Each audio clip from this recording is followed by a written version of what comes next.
All right, everyone. Wow, that music just gets you going. Oh, You guys ready to talk about board games? Ooh, if that was the actual intro song, Board I games. might be more into it. No, the Boardacious, man. It gets it going. Game Vault. Cole Street Game Vault. We went down there. I went down there. You and I haven't been down there together. Nope. But they are really happy about Full Buddy Cast, and we're excited to partner up with them. I don't think anybody's ever seen us in the same place at the same time. No, we're Batman and Robin. What if we were actually the same person and just changing our voice? I had the same joke on Brouhaha on the episode I released this morning. Oh, yeah? So you have already heard it, and now you're recycling it. Uh-huh. Anyway, go check Game Vault out, Cole Street Game Vault out. They've got plenty of board games. They opened up Black Friday of 2021. If you're listening to this later on in life, they are on the corner of Cole Street, right across from Jackson's and the Mint. You'll see them there next, kind of nearby the Rainier. Mentioned Full Buddy Cast. We're still working out the logistics of everything, but they are they're happy that we talk about them, and that's what we're just doing right now. We're talking about them. Some of these board games that we got, they gave us Cascadia. We're going to talk about Cascadia today. We also on Thanksgiving played, what was the other one? The Lost Ruins of Arnak. The Lost Ruins of Arnac, which was a lot of fun. We can talk about that. I also got a party game, The Princess Bride.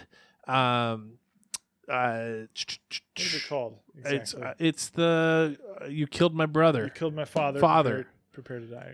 I think it's called Prepare to Die. Prepare to Die. Yeah, yep. Right. And we played Cascadia. We played The Ruins of Arnac. And then we also have been playing Fallout Shelter as well. Oh, yeah. That was a lot of fun. I'm not sure if we played anything else, but we can talk about some other things. But let's just jump right in. Cool. So Cascadia, a local artist. Not artist, but local. Yes, true. Local authors. I think they call board game designers. Yep. Put together. Check them out on their website. I should bring in the board game. We could read the back. You should, because I don't remember the company. I could look it up. Well, why don't you look it up? But anyway, this game, is just given to me. Adam said that he's played it in the past. He's wanted to play it. Oh, he's heard about it. You heard about it? Well, it's kind of a big deal right now. It's a big game. All sorts of different publications have been reviewing it, and then they also it just came out fairly recently. But it's the designers are kind of well known for another big hit that came out last year called Calico, and but yeah, they're from the Pacific Northwest area. And I had played it online. I had played what's cool is that if you're interested in the game, you can check it out online. I think if you go to their website, you can find a link to it. But. Yeah, and so Adam talked about it on the last Boardacious that we released in November. It was right before Thanksgiving. So on Black Friday, I went in there. No, I think actually I went down there a couple days earlier and just kind of walked in, said hi to everyone. They're painting the mural in the back. They got this sweet looking board game. You're looking at an eagle's eye view to a board game table.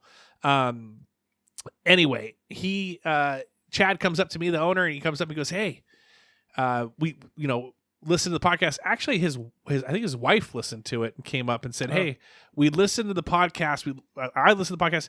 Here's Cascadia. Take this and play this weekend." And I'm like, "Absolutely, I will." Yeah. But then I was like, "But I'll bring it back." She goes, "No, keep it. Keep it." That just shows you the attitudes. There you go. The good attitudes these people have. Yeah, that was awesome. So generous, very generous. So we broke it out on my parents' coffee table when we celebrated Thanksgiving. Yeah. Yeah. And Adam read the booklet very quick, not too hard to understand once you get into it. He got frustrated almost immediately with me, which is understandable. We get this is typically, let's reenact this. This is typically how it goes. I'll have Adam tell the story of how it is to teach me a board game at any point. Go. So Cascadia, first of all, the rule book is pretty small. There's a very small amount of rules. And so I'm thinking, hey, I could teach Travis this in 3 minutes if he'll let me. And so I start. And he's like, yeah, okay, we'll just play it. We'll just play it. And I'm like, you can't just play it if you don't know how to play. This is how what you do. You do this, and then you do this. This is what this. Yeah, okay, we'll just play it. Meanwhile, he's staring at his phone because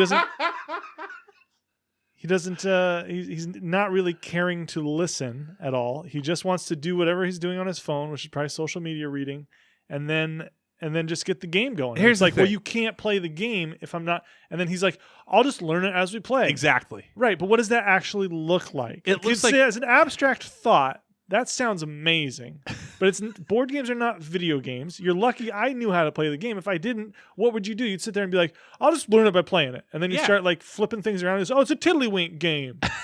No, it's not a tiddlywink game. No, but here's the thing, okay? For me, I don't need to know it to play it.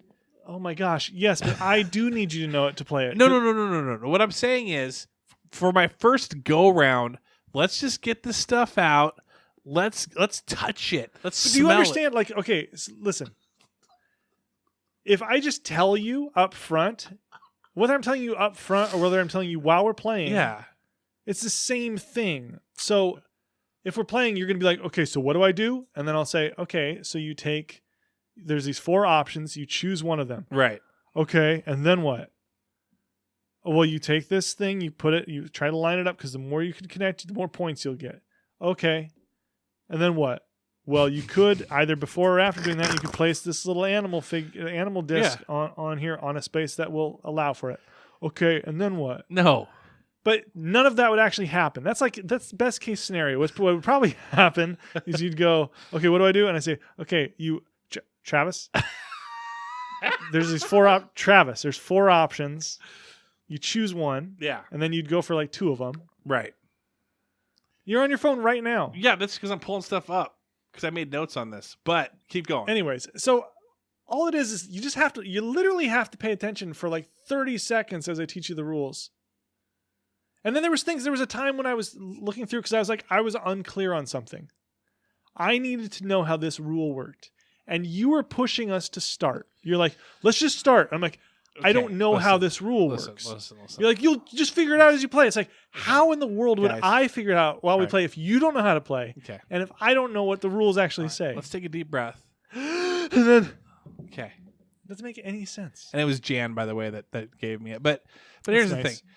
I appreciate it. Thank you, Adam, for teaching me. And I'm sorry that I'm frustrating. And people don't need to hear the first 12 minutes of us arguing about you teaching me a board game. But I appreciate you with the patience. We got to play it. We can at least say this. We can use this as an educational experience for those folks out there. Okay, what? Who are interested in board games. Absolutely. You might have somebody who you play with eventually at some point, maybe a family member. Who has to read the entire rule book and teach you about it. No, maybe a person named Travis in your life who is not going to Who just wants to play. Who just wants to play. Right? It's like throwing the ball around outside. Let's throw the ball around. Do I need to know if I run to first and then go to second and third and then if you're going to play a game of baseball, you need to know how it works. Yeah, but if you're just throwing a baseball around. I'm just throwing a ball around. Yeah, okay, so you guys pick that up. Just pick up the thing. That's the game. You just won. No. I just want to throw the ball around in the backyard, Adam. Then go do that. Stop playing this board game with me. All right. Anyway, but it was fun. It was fun. We had fun with it. Yeah. Should I explain the way the game works a little bit? Briefly, please. Oh, gosh. Yeah, with you. If you hear snoring, it's because Travis is enraptured by his phone. He's like half asleep, half awake. If you hear snoring, it's because it's your snoring listening to this, guys, that Adam is going to tell you how to play this game. No, I'm just going to describe the game experience. Okay. Okay. So, the whole theme is this. It's the Pacific Northwest. It's Cascadia area. It's like Canada down to Idaho, Washington. And so what it is you essentially have these habitat tiles. And what you start with just this little nubbins tile. Everybody has a little tile with a habitat on it. And then you're going to be choosing tiles and adding to it over the course of the game, creating a larger habitat. You're trying to connect forests with forests and mountains with mountains and like deserty type land with deserty type land, right? And meanwhile, these different tiles also have little animals printed on them, which are places where these little animal discs can go. There's 5 types of animals in the game. And you're going to be trying like Pacific Northwest stuff. Yeah. Like so salmon, there's bear. elk, hawks, and foxes.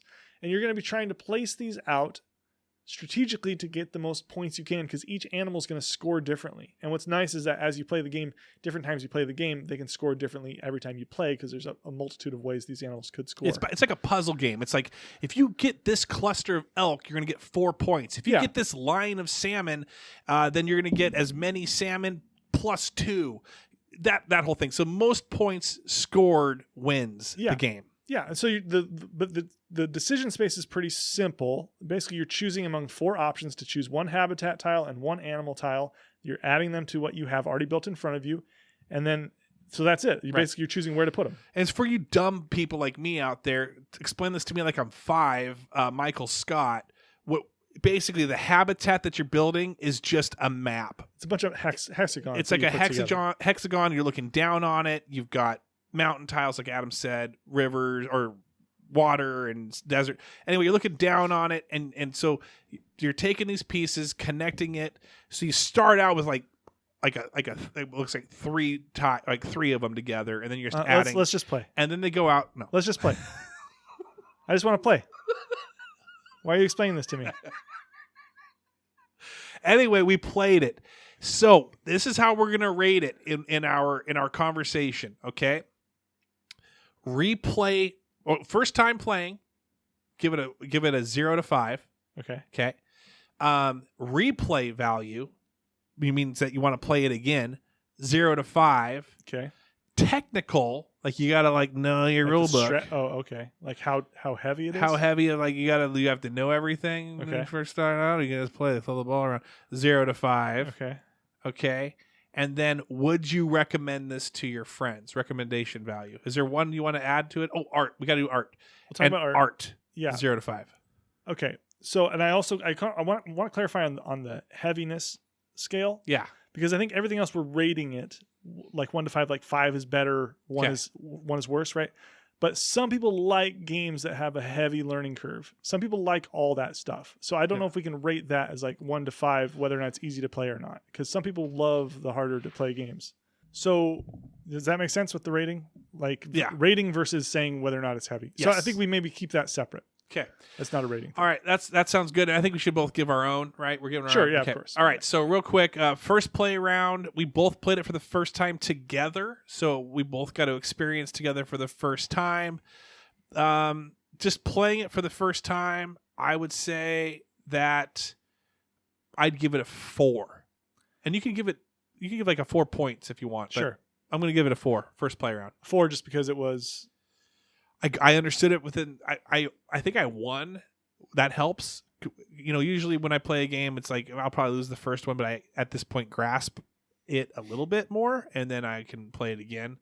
But once I beat you the first time ever playing this game, it would have been nice if I retired right then. Look at that score actually, because I think I might have won. Yeah, no, you didn't. I think I won by a point. No, I won. Sure. I think it was like 72 to 71. I'm pretty sure I won. I don't think so.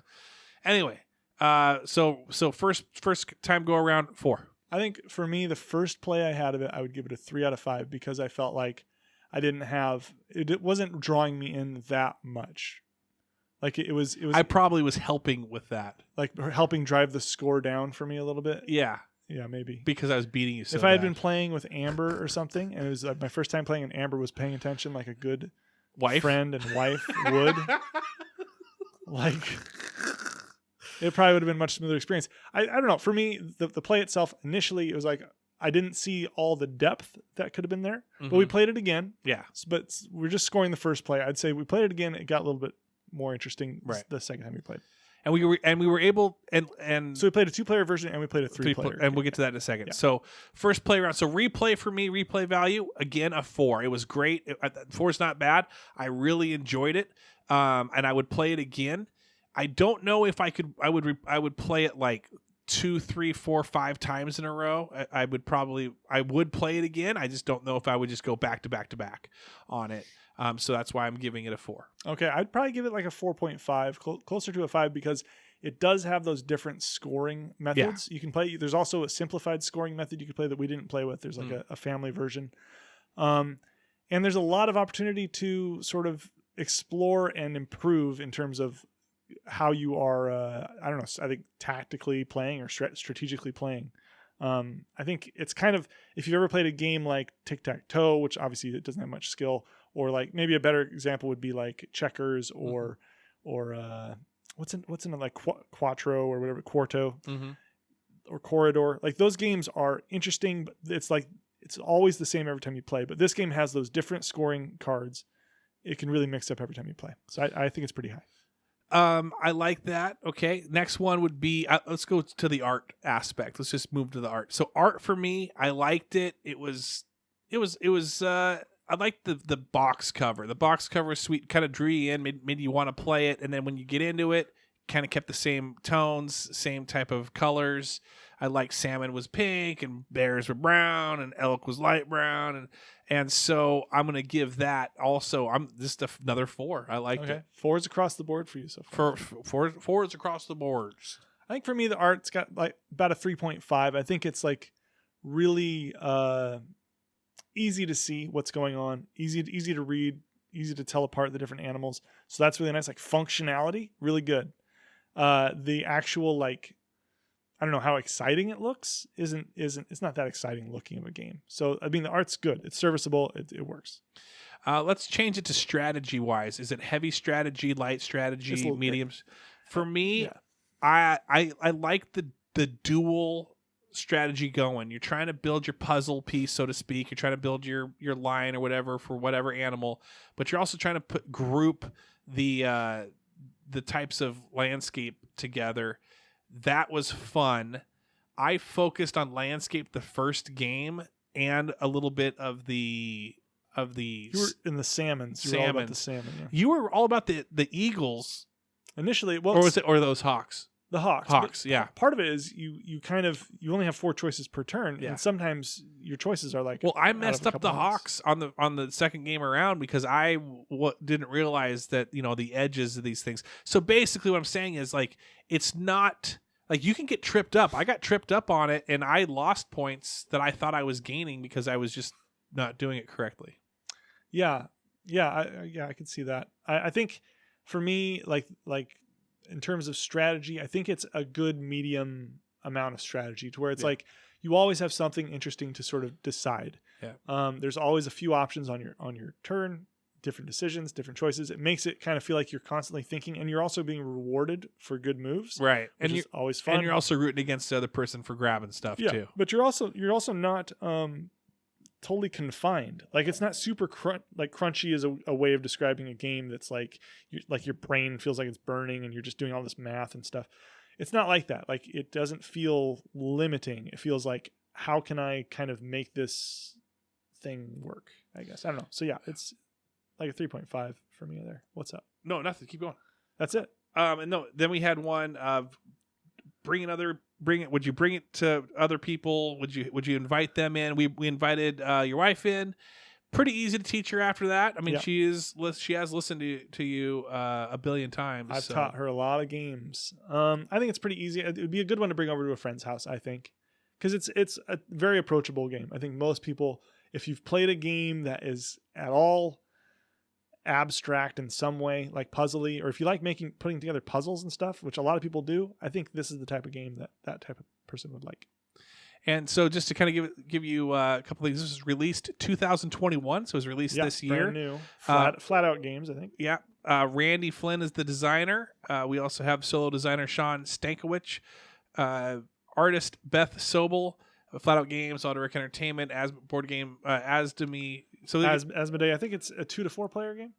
Yes, or I think you can play solo. I think it's 1 to 4 player game. And then the type, what type? I'm not going to go into too deep of it, but anyways, Cascadia, go check it out at Cole Street Game Vault.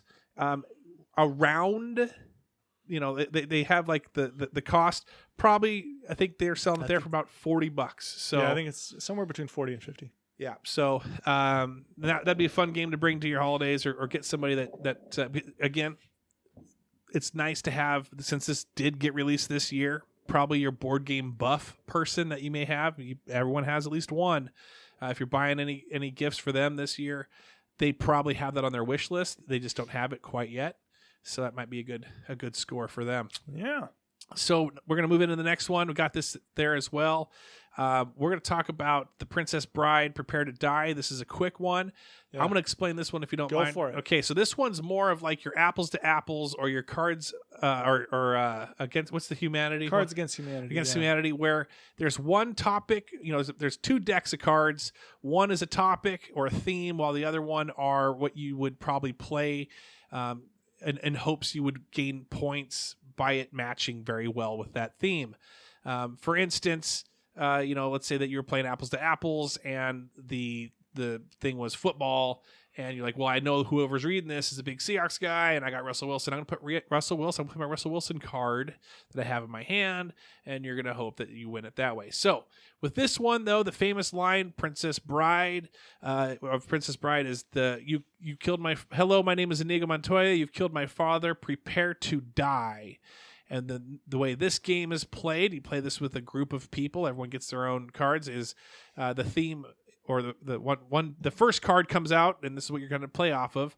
Is hello, my name is, and it's something random. Hello, my name is Oprah Winfrey. Oprah Winfrey, and then in your hand is you, and then something written like you ate my cereal. Prepare to die, or you.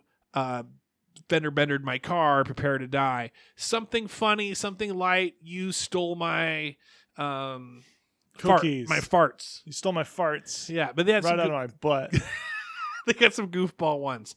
That one, let's do that one. So first time play around. I don't even know if we need to go into too much depth on this one, do we? Or I mean, it's up to you. We'll go fast. How about that? Yeah. So not too much depth. Like maybe a takeaway. Yes. Yeah. Well, I'm gonna do the keep it uniformed. Okay. First play is a 3. My replay value, since I'm just gonna go, replay value is probably a 2.5. It was fun the first time, but then to kind of go back to back on it with others, unless you're bringing in new people, it kind of lost its luster right off the bat. It was funny. It was fun. It was a good 3 for the first time. It kind of lost its luster. Art, 2, 3, not a big deal. Just cards. And then strategy wise, light to medium, nothing too huge. I mean, it's funny to kind of find out if you're going to get something funny or something cool, or you might get it. The cool thing about Apples to Apples that this didn't have is Apples to Apples or something like Cards Against Humanity. It's pretty funny to find out what you're going to be at the end of the game. Where this, it's like you could have like 6 different people that make no sense while they're together. So with Apples to Apples, you're working off of adjectives. Yes. So like somebody throws an adjective out there, stinky, quirky, whatever. Yeah. And so at the end of the game, you have these words in front of you that should describe you. In some way. And here it's like you got Oprah Winfrey, Bjork, things that just don't make any sense together, but still funny. And then bringing other people in, recommending it.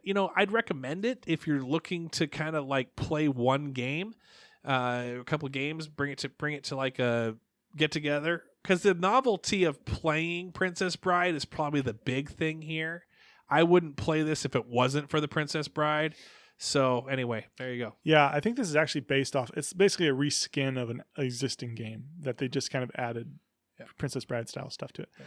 So the first play for me, I think it was probably about a 2 out of 5 for me, because it was kind of familiar, but it was also there was the whole, like, what I felt like was the best part of the game was when somebody embraced reading the entire line all the way through with each option. Yeah, that's true. And like playing it up. Yeah. But I think when somebody's reading like, hi, hello, my name is Oprah Winfrey, and you unplug my toaster. Unplug my toaster. You hit my car. Chewed my sneakers. They don't say then the whole it's not thing. that funny. But if you say it through and you're like, you unplugged my toaster. Prepare to die. That became more fun and funny. Right, so right. That's bumps it up a little bit for me. Also creates a longer time play though too. But it's still a pretty light game, and you're getting people to laugh. So I don't think people care if they're laughing if something's going a little longer. Replay for this one, probably a 2 again. It has a lot of cards, but the thing is, like with that many cards, there's very little. Tons of cards. Like literally crazy amounts of cards. But with that amount of cards means that you're not going to get that many cards that line up that well with the Right. cards that are coming up. And so Right. it makes it tough. It's like, well, I got like 6 cards that aren't working very well for this card. Right. So, And the other thing I'm going to throw in there, we're going to go deep in this, but there's people that you just don't know. And so, and so it depends on your ages. If you got your teens and your old people and then your young people, you're going to throw someone over. And you're like, I don't even know who this person is. So that makes it a little difficult. When you do know, like apples to apples, you do know the adjective, you know, at least, or you can give it a quick explanation. Yeah. Strategy on this one's super low. I'd say like a 1 because there's not that much strategy to it. Right. It's kind of luck. Sometimes you're just throwing something in to be and funny. sometimes you'll win off of like this was a throwaway card. Somehow I won. Right. You know, the artwork is fine, like a 2. There's nothing amazing about it. And then bringing it to other people, I would. Like it's weird. It's like there's a lot of low scores I just gave it, but in terms of just approachability to bring to a party, and if you can keep it quick, like just a once through, like play to 3 cards or 4 cards or 5 cards, and then just keep the laughter going, keep it moving, I'd say it's pretty high. Actually, a lot of us enjoyed playing that over the weekend, even if it wasn't always that great. Right. Yeah. Agreed on that one. And I think that one's around $20 to $25, something like that. Yeah. Out down there too.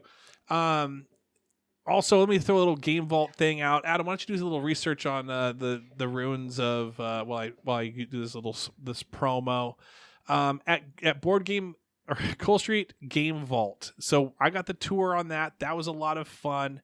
I think Adam went down there too. Adam already knows I got him a Christmas present from there. Pretty excited to give it to him. I had to wrap it today so that if we came over early, he wouldn't see it just sitting there. Oh. But anyway, went through there. They've got so many games. They've got a Magic spot where if you're a Magic the Gathering card collector, you can have you can build out your deck. They even have like I think a Magic event like every so often. I think today they actually have one. Not today when you're listening to this, but when we're recording. They have 2 vaults as well. This is an old building that have actual vaults. They didn't put them in. They were there. And what they did was they created one where they would keep all the games that they have available to play in store. So if you don't, maybe you want to try something out or bring some friends down or go have some dinner and then come over there. They got plenty of tables. You can sit down there and play these games, try them out for yourself. And then the other vault that they have is where if you wanted to do like a birthday party, a bachelor party. I know for one of my friends, Ben Illman, we had it out at my house. Did you go to that one? Yeah. And then we played Twilight Imperium.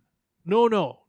Maybe you didn't go to that one. Oh, wait. No, I've gotten a couple where Ben was there. But we went to my parents' house. We actually had it at our parents' house. Yeah, I remember that. We played... I played Twilight Imperium that weekend. Pretty sure you did. Because I think he wanted to for his... Okay, that night. Maybe you came out. Maybe you came out the next morning. I don't know. We spent the night out there. Uh-huh. But we played Dungeons and Dragons that he had written up. Oh, okay. No, I didn't. And it was a long game. We were going crazy. But you could do that down there. Bachelor party, go play some. Rent that out and play some board games down there and have some fun. Hit the town, get a little drink going, get a little food going, and then also play your 8-hour game that you want to play.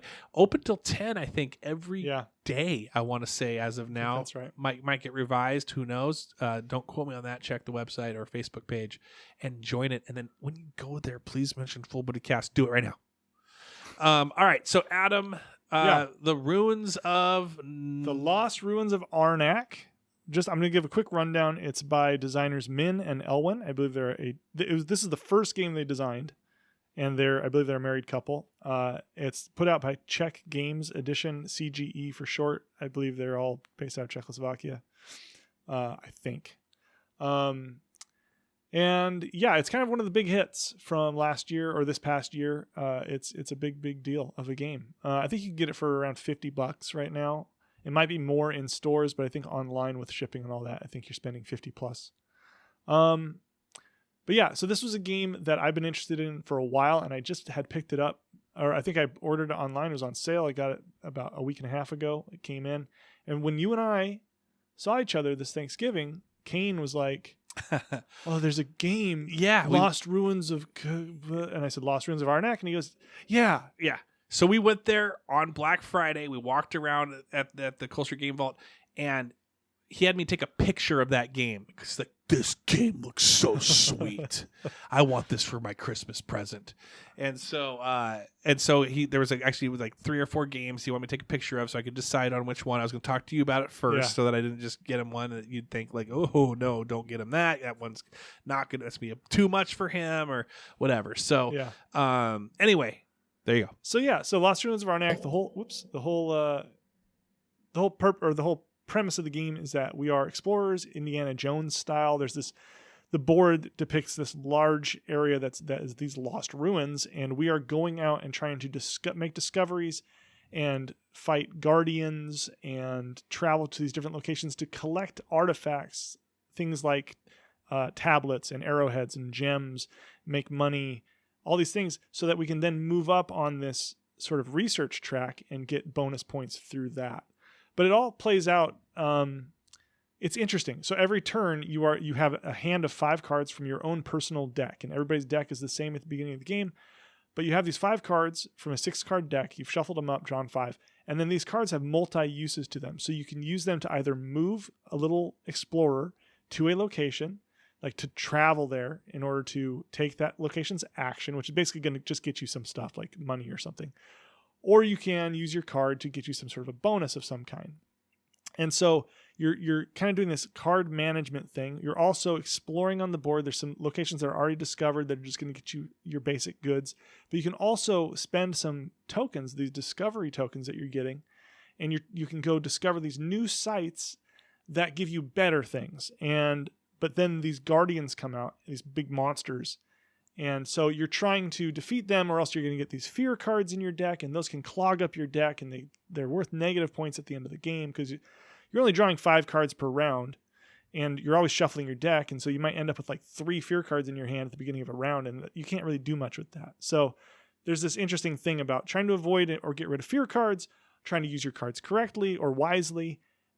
Also, there's this whole area where you can buy new cards to add to your deck with either money or these discovery tokens. You can get these artifacts or items, and they give you special bonuses, special abilities, better traveling opportunities to travel to locations. And so it's this really interesting thing of managing your hand, managing where you want to send your explorers, because you want to send them out to the board in good locations to get you the things to move up and manage that research track, which has 2 little tokens that you're moving up kind of simultaneously, or you could kind of choose to move one, but then the other can't go past that one. And so it's interesting. Am I missing much with that? No, I'm going to explain. It's like your 5. Yeah. I like your in-depth. I'll go in a little lighter. Sure. So this is a larger game board. You're going to have 2 pieces that you're going to be moving for your turns. You're going to have cards that you're going to be playing. Basically, you're gathering resources off of this card or off of this board, and it's going to help you in gaining more points as you trade those in or as you defeat monsters. Maybe a monster might be an arrowhead and a gem is what's going to kill this thing. And so you get the points at the end of the game. So a monster might be worth 5 points, and these gems might be worth 2 points. And well, gems aren't worth anything, but yeah. But I know. But well, I'm splitting to them like they're 5. I know, but if you told You're a 5-year-old, they'd right. latch onto that gem being worth 2 points. The gems mean nothing except for they help you move up the track, which is worth points. Yes. Yeah. So, all right. So we're gonna go right into because we'll be explaining our game as we go a little bit.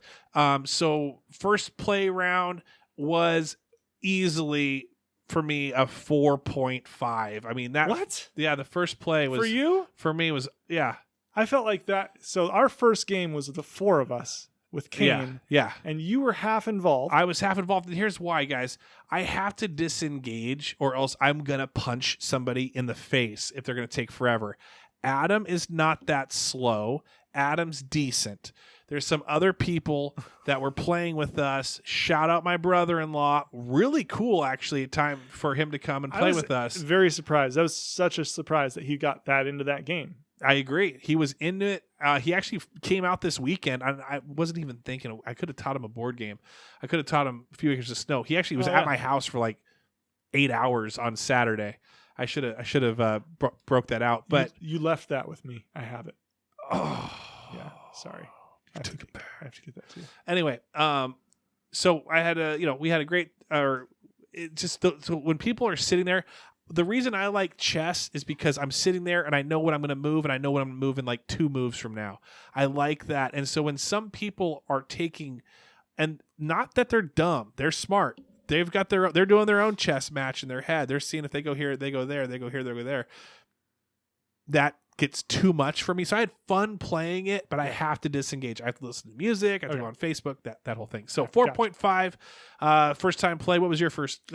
Yeah, sure. We'll go back and forth on this one. I'd say for me, well, that wasn't my first play, but that was my first. I did play it a couple times solo just to figure it out. And it was huge for me. So I'd say for me, that was like a 4. But playing it with you guys as like a first multiplayer game, yeah, I'd say that was like a 5. I mean, with Kane kind of not understanding it fully. Yeah. And you kind of checked out a little bit. I know. And Chris taking a little bit of time. Right. I'm probably like the guy if you take to a movie and you're like, hey, watch this scene. Hey, watch this scene. And I'm just like, whatever, I'm going to look at my phone. Maybe. But I'm telling you, I'm not going to look at everyone's moves. But what made it fun? Yeah. What made it made me be like, oh, this was actually really good first play was that everybody wanted to play it other than Kane. Everybody wanted to play it again immediately afterwards. Like you and Chris were like, let's play it again. And then we played it 3 times. We played it 3 times. Until the midnight. So the replayability on my end, 5, 4.8, 5, 9, 10, 2, 2. Like I was all the way to the top on that thing. I wanted to keep playing it. We were missing sleep. I had to do my little sales pitch to Adam saying, hey, how often do you have 2 people wanting to play? Because Adam's getting tired. And Adam's played the game and he probably had a big day too. And I'm not, nothing against him, but me and him were like, Dad, can we play again? Like that's kind of how we were. And so it's like, hey, are you gonna have people like are really like begging you to play a game? So he did, and then we played it again without Chris. Sorry, Chris, but that went a lot faster. We were done in like 35 minutes. Yeah, just you and me. Did we play twice or we just played twice? I think. Yeah, it was just so fast, and nothing against Chris. But sometimes it does with the multiple. If you get more people trying to strategize, it slows things down a little bit. Yep. Yeah, I'd say replayability for me on this one's really high, like a 4.5 out of 5 here. And there is an expansion that has just come out called the Leaders Expansion. Everybody gets to play as a different character. And so your character has its own unique sort of way of playing, which I'm very interested in. And I think that would raise that replayability pretty high as well. Nice. Art for me, 3.85. The board was great. The cards and you play with tokens and all that. I don't know. It didn't pop with me. I actually, and I think it was just because I like the Cascadia. I gave Cascadia a 4. I just like the Cascadia vibe a little bit. But nothing against the art. It just wasn't. It was good. Wasn't for you. Yeah. Art for me, I'd say it's like a 4.5. It's really, really I think it's a really very good looking game. Yeah. And then strategy wise, this is a heavy for me, a medium to heavy strategy. It's probably not your most strategizing game in the world, but it's definitely something where you're thinking ahead. The one tweak I would give it to help with the strategy is if you're playing a 2-player game, because you need people to unlock places. That's a huge part of this game, because then that can give you some more a variety of things to kind of figure out. If I could do a 2-player version with Adam and tweak it, I would say everyone gets 3 people, not just 2.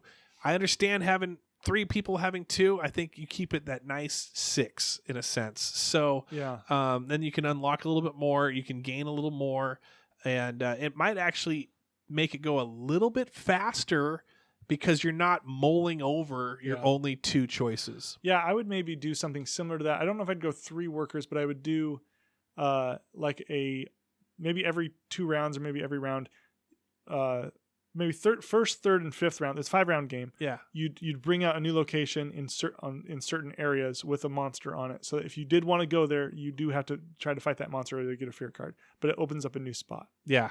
I like that opening up new spots, something like that. We just need, and you just need to, like, the thing is sometimes you can't with 3 people. I was able to not fly, but go a lot faster up of that the research chart. Yeah, it was very slow moving with just 2 people. Yeah. So. Yeah, strategy for me. Well, did you give strategy a score? A medium high. I don't know if I thought we weren't doing right. So, well, what I would say is that for me, I think the level of strategy needed to play for a person who plays games regularly is like a 3 out of 5. Somebody who doesn't play games regularly, it's going to be higher, right? Yeah. But Chris doesn't, as far as I know, Chris doesn't play that many games, and he got really into it. Yeah. So he was. if you get, it's a game that will, if you let it, it'll hook you. I think. Yeah, big time. And then playing with other people, bringing them in. Yeah. I was again surprised, but here's the thing: for every Chris out there, there's a Kane. Yeah. So Chris was hooked in. He was the surprise that was in. And then the guy who wanted this game was like, 10, 15 minutes in, he was drifting away. Yeah. So I guess it just depends on if you wanted to bring this to a party, probably not the game to bring unless the party is filled with people that love board games and strategy. Yeah. Then they would probably be into it. Yeah, I'd say like if you wanted to bring this to an event or introduce it to friends, it's definitely not a party style game. Like even playing it at Thanksgiving or whatever, unless you have like 2 or 3 people who are interested in playing games. So if you went to like a dinner party where it was just you and another, like you and your wife or husband and another couple, that would be a great environment for it if they were interested in learning a new game. Yeah. Right. But it's not something you're just going to bring and be like, hey, let's play this. Right. That's not the type of game this is. Yeah. So, and I think what we're going to do actually, Fallout might be our Matt Damon for the Kimmel show. Hey, we ran out of time. That's a good idea. Ran out of time with Fallout. Hey, next time though, we're going to do it. The other thing is me and Adam, Adam took my daughter Madden out. That's where they bought the game. They bought a game, Fallout, just like the video game. Fallout Shelter. Because there is a Fallout game. That was fun, but me and Adam haven't played each other in it. And I kind of want to do, I like where we both play and then we give our review. Because here, you don't know how my games went. I didn't know how your games went. Yeah, so we're going to be trying to play, Travis and I a little more often as we get more into doing some more regular Boardacious content. Absolutely. We're doing Boardacious. So go down to Game Vault, or Cole Street Game Vault. I keep saying Game Vault. Cole Street Game Vault. Go check them out. They're open till 10 most days, I want to say. I think every day. And if you just want to go check it out, I bought some Christmas gifts already. Let's support them and have fun building your board game collection. Yeah. And I think you can also order online now from them, and they have like a whole point system. Oh, really? That you can start. All right, cool. Well, we'll figure that out too. We gotta go talk to them. Shout out to Chad and Jan. Thank you guys for inviting us in and getting us that sneak peek, and it's been fun so far. Yeah. Go check them out. Say hi. Thanks, Adam, for coming out. Thank you. And go Boardacious.